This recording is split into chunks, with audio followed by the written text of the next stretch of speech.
પેલું જૂની કહેવત જેવું છે ને કે કપડાં તો બહુ સરસ પહેર્યા હતા પણ બોલ્યા ને તો પૈસા પડી ગયા.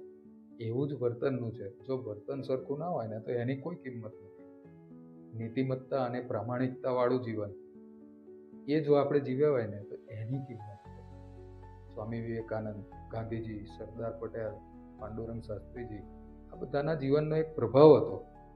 એ પ્રભાવ આપણે ગમે એટલી મેનર્સ અને શિષ્ટાચાર ડેવલપ કરીએ, ગુડ મોર્નિંગ, કેમ છો, આ બધો શિષ્ટાચાર એ ઉપર છલ્લું કહેવાય.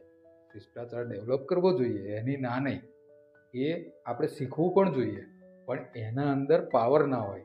પાવર તો સદગુણોથી જ આવે. નીતિમત્તા અને પ્રામાણિકતા વાળું જીવન હોય ને એનાથી જ આવે. રાત્રે અંધારું હોય ને આપણે આખા ગામની લાઈટો ચાલુ કરી દઈએ, શું સવાર પડી જાય?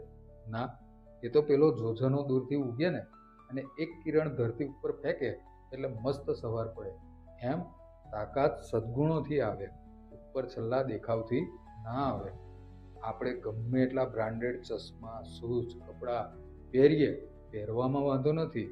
શોખ હોય, આનંદ મળતો હોય, પોસાતું હોય તો પહેરવાના, પણ પર્સનાલિટી માટે એના પર આધારિત ના રહેવાય. પર્સનાલિટી માટે તો સદગુણો જ જોઈએ.